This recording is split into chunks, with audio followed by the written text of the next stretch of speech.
Viewers, welcome back. हमने अपने previous video में एक कॉन्सेप्ट समझा था जिसे चेंज इन पोलैरिटी बोलते हैं। उसी कॉन्सेप्ट को आज हम एक डीप अंडरस्टैंडिंग के साथ और बहुत सारे चार्ट एग्जांपल के साथ डिटेल में स्टडी करेंगे। सो जिनको नहीं पता चेंज इन पोलैरिटी क्या होता है, मैं उनके लिए एक बार एक्सप्लेन कर दूं। सिंपली, जब एक रेजिस्टेंस ब्रेक होता है और उस ब्रेकआउट के बाद जब मार्केट सेम रेजिस्टेंस लेवल पर सपोर्ट लेकर ऊपर जाता है तो इसे हम चेंज इन पोलैरिटी बोलते हैं। मतलब पहले ये लेवल रेजिस्टेंस का काम कर रहा था, अब वही सेम लेवल सपोर्ट का काम कर रहा है और सिंपली इसे ही हम चेंज इन पोलैरिटी बोलते हैं। सेम ब्रेकडाउन के समय जब मार्केट किसी सपोर्ट लेवल को ब्रेक करता है, फिर मार्केट वापस उसी लेवल से रेजिस्टेंस फेस करके नीचे आता है, तो इसे भी हम चेंज इन पोलैरिटी बोलते हैं। पहले ये लेवल सपोर्ट का काम कर रहा था, अब वही सेम लेवल रेजिस्टेंस का काम कर रहा है। नाउ सपोज यहाँ एक डाउन ट्रेंड है, देन मार्केट यहाँ एक डबल बॉटम बनाता है। डबल बॉटम बनने के बाद यहाँ से एग्रेसिव ट्रेडर बाय करना शुरू करते हैं किसी कैंडलस्टिक के बेस पर या सपोर्ट के बेस पर। फिर मार्केट इस लेवल को ब्रेक करता है, तो हम यहाँ ब्रेकआउट पर भी ट्रेड ले सकते हैं बिकॉज ये एक डब्ल्यू पैटर्न है। नाउ अब अगर मार्केट वापस इस लेवल पर आता है और यहाँ एक बुलिश कैंडल बनता है, यूजली वो कैंडल एक ग्रीन कैंडल या हैमर हो सकता है, तो इसे हम चेंज इन पोलैरिटी बोलेंगे। अब देखिए, पहले market lower low and lower high form कर रहा था, बट अब देखिए यहाँ market higher high and higher low form करता है। मतलब अब ये ट्रेंड चेंज हो गया है। तो ऊपर जाने के बाद मार्केट सेम लेवल जिसे उसने ब्रेक किया उसे सपोर्ट बना देता है, जहां से डिमांड आ रहा है और हम यहाँ बाय करेंगे। और यहाँ हमारा रिस्क क्या होगा? यहाँ हमारा रिस्क बहुत छोटा होगा, बस एक कैंडल का, और ऊपर टारगेट एटलीस्ट 1:3 का होगा। तो ये था normal CIP, change in polarity.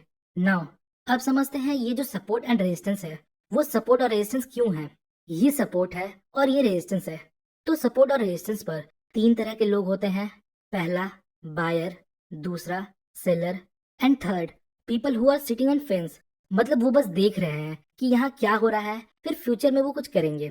अब यहाँ सपोर्ट पर किसी ने बाय किया, किसी ने सेल किया और कुछ लोग सिर्फ देख रहे हैं। तो अब जिसका फोर्स ज्यादा होगा मार्केट उस दिशा में जाएगा।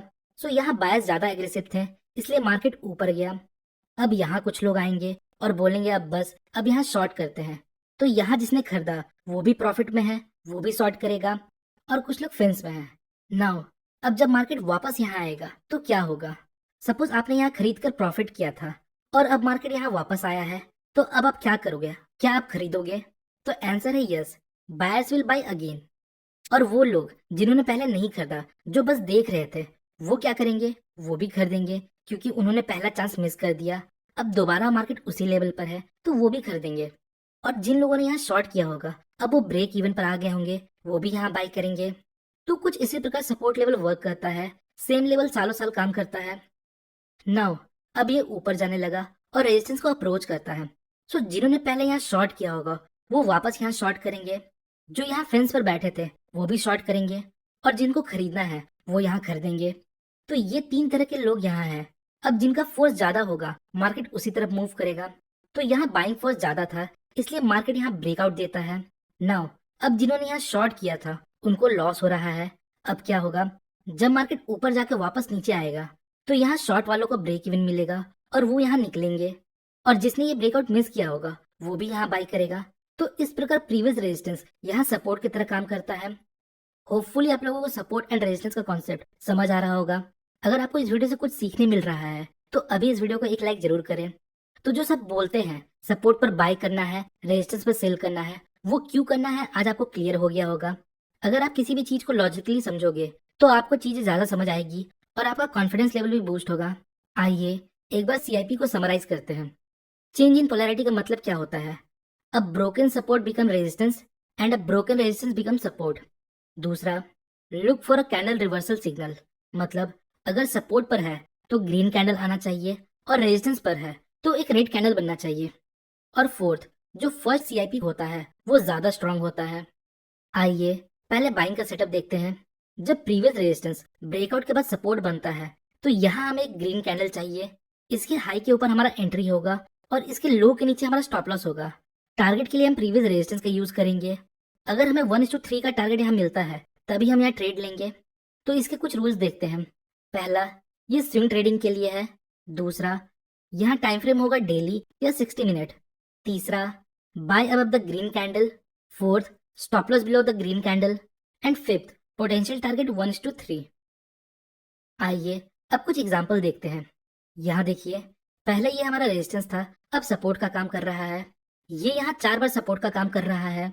नेक्स्ट, यहाँ भी प्रीवियस रेजिस्टेंस सपोर्ट का काम कर रहा है और यहाँ 2 बार इस लेवल से अच्छा खासा मूव देखने को मिलता है। अगला एग्जांपल देखते हैं। यहाँ देखिए, ये प्रीवियस रेजिस्टेंस, फिर ब्रेकआउट और फिर वापस मार्केट यहाँ आता है और हमें यहाँ 2 बार एंट्री का चांस मिलता है। नाउ अब सेल वाला एग्जांपल देखते हैं।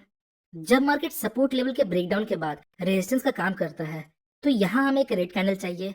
एंट्री हम इसके लो के नीचे लेंगे, स्टॉप लॉस इसके हाई के ऊपर होगा और यहाँ हमारा potential target previous swing low होगा जो 1:2 या 1:3 हो सकता है। एग्जाम्पल देखते हैं। यहाँ देखिए, प्रीवियस सपोर्ट जो बाद में रेजिस्टेंस का काम करता है, एक रेड कैंडल के बेस पर हम यहाँ शॉर्ट कर सकते हैं। नाउ अब पहले एरो को देखते हैं। अगर हमने यहाँ शॉर्ट किया होता तो 5 से 6 दिन में हमें 10% का रिटर्न मिलता। नेक्स्ट एरो पर भी वही चीज हो रहा है। अब माइंड में एक बात याद रखिएगा, ये एक शॉर्ट ट्रेड है जो हम सिर्फ फ्यूचर में कर सकते हैं, ये हम कैश में नहीं कर सकते। अगला एग्जाम्पल देखते हैं। ये हमारा सपोर्ट जो आगे जाकर रेजिस्टेंस का काम करता है। पहले वाले एरो से मार्केट थोड़ा नीचे गया, यहाँ हमें 3 दिन में 5% मिला और दूसरे एरो से हमें एक अच्छा खासा मूव देखने को मिलता है, लगभग 10% से ज्यादा। नेक्स्ट, यहाँ देखिए, सेम चार्ट पे हमें दूसरा सीआईपी मिलता है, सपोर्ट बिकम रेजिस्टेंस, और यहाँ भी हमें शॉर्ट के सिग्नल मिल रहे हैं। अब अगले चार्ट पे एक एडवांस चीज को समझते हैं। यहाँ देखिए, यहाँ पहले एरो में ब्रेकआउट देने के जस्ट 1 से 3 कैंडल के बाद हमें सीआईपी देखने को मिलता है।